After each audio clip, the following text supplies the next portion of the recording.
Olá, bom dia. Eu sou Jonas Luiz da Silva, de Capuí, e hoje nós vamos dar continuidade à última parte da história do grande escritor universal Leon Tolstói. Na primeira parte eu havia falado que Guerra e Paz talvez fosse a obra mais importante de Tolstói, uma epopeia da invasão da Rússia por Napoleão em 1812. As 500 personagens do romance desfilam no meio de um cenário magnífico que as envolve com uma onda gigantesca. As cenas de batalhas, as cargas de cavalaria, os mortificínios e os atos de heroísmo, o incêndio de Moscovo, a retirada dos franceses das neves impiedosas. Tudo ali está relatado com uma força insuperável. Os dramas pessoais entretecidos na epopeia nacional despertam profundo sentimento de compaixão, porque Tolstói sabia penetrar nas almas dos seus semelhantes como se fossem de cristal. Referindo-se a Natasha, a encantadora heroína da novela, dizia Tânia, cunhada de Tolstói: compreendo que sejas capaz de pintar muito ao vivo senhores da terra, pais de famílias, generais, soldados. Mas como podes penetrar no coração de uma donzela apaixonada? Isso não posso entender.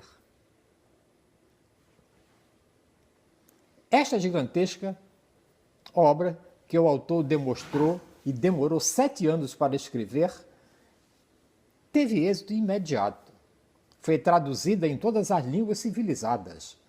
No entanto, Leon Tolstói considerou durante toda a sua vida que gozar dos elogios e da fama era uma nova forma de pecado.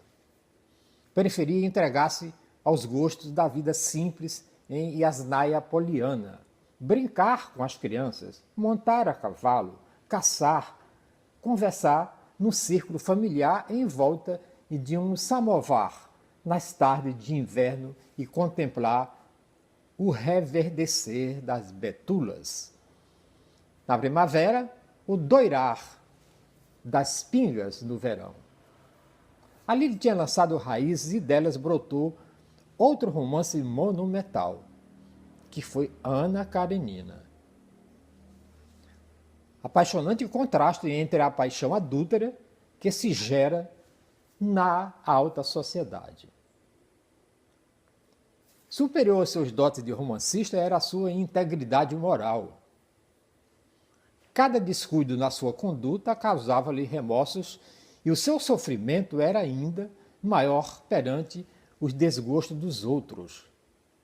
Sob o domínio dos czares, tal como agora, a Rússia era um país mais despótico da Europa, e apesar disso, o escritor desafiava o castigo em defesa da liberdade.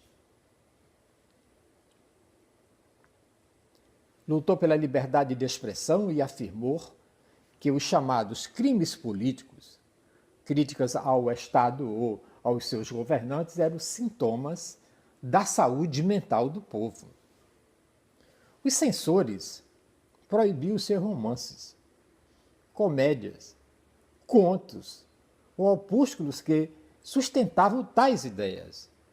Mas em vão, essas obras imprimiam-se noutras línguas por toda a Europa e milhares de russos as traduziam e as faziam circular secretamente em manuscritos na sua pátria.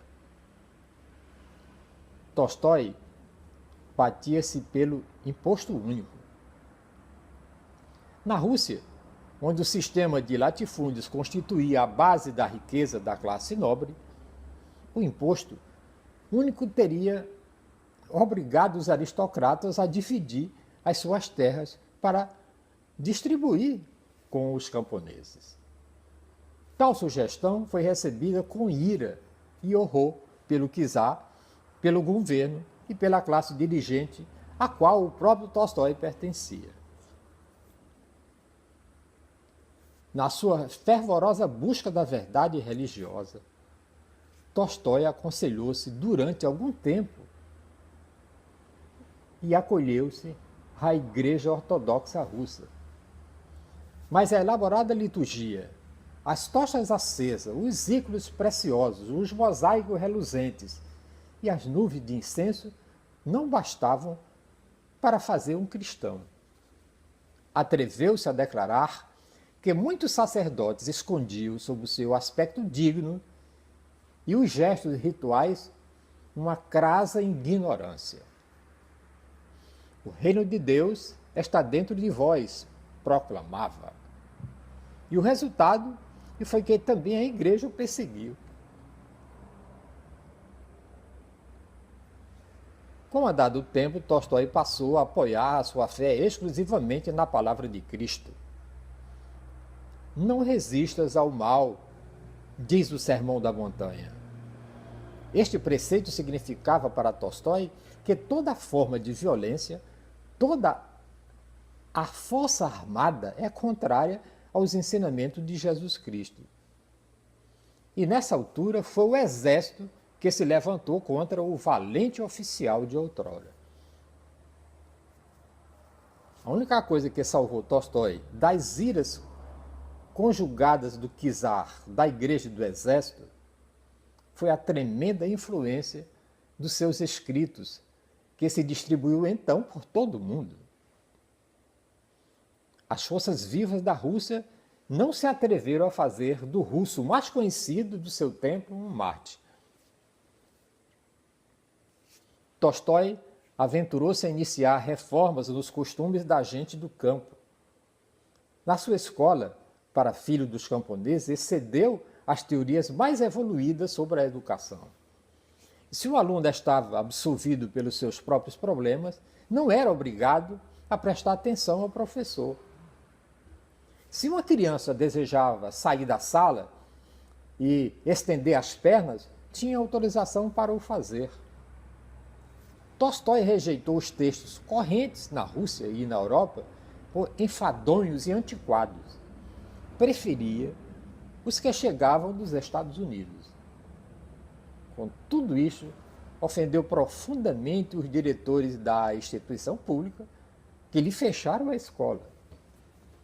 Tolstói rendeu-se sem luta, sabia que a verdade prevaleceria. Se não à sua época, depois dela. Seguindo a letra, a doutrina de Cristo desprezou a comodidade, a conveniência, a saúde e a riqueza, que era duro para aqueles que o amavam e viviam com ele. Quanto mais espiritual ele se tornava, mais realista tinha de ser a mulher. Era ela e quem velava pela educação dos filhos, se encarregava de apresentar as filhas na sociedade e de atender aos negócios do marido. Entretanto, ele percorria as extensas pradarias na sua amada e asnaia poliana como qualquer mujique, com a velha blusa de operário e a barba de profeta,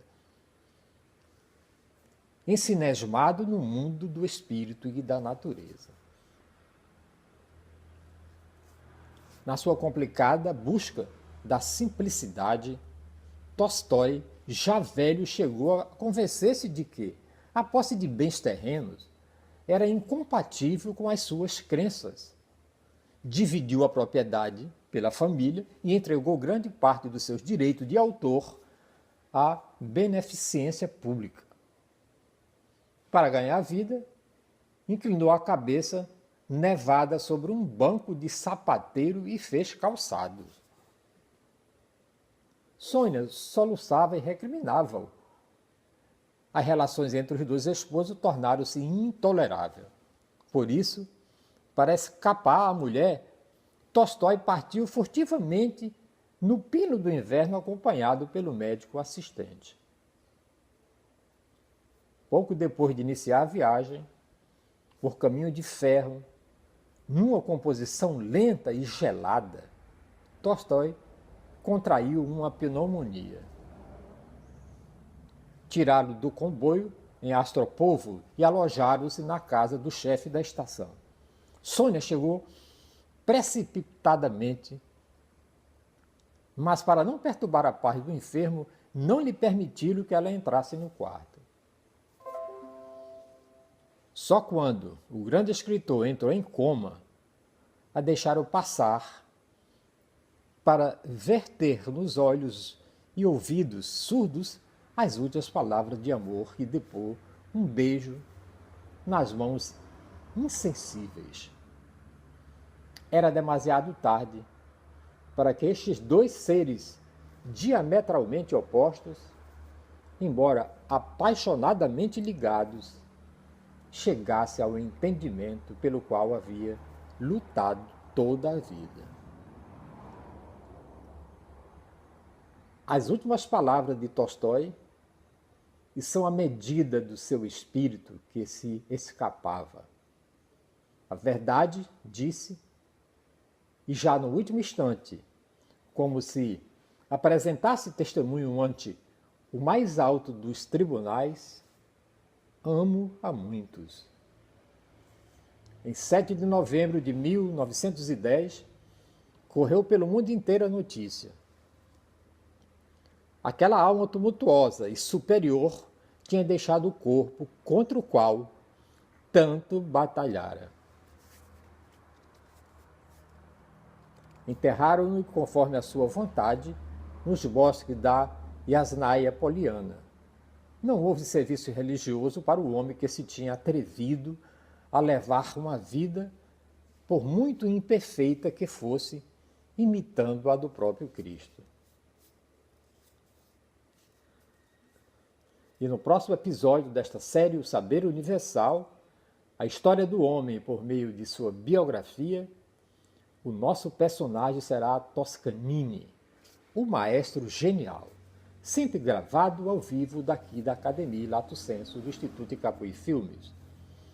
Lembrando de que nenhum grande homem vive em vão, que a história da humanidade não é mais do que a biografia dos grandes homens e das grandes mulheres.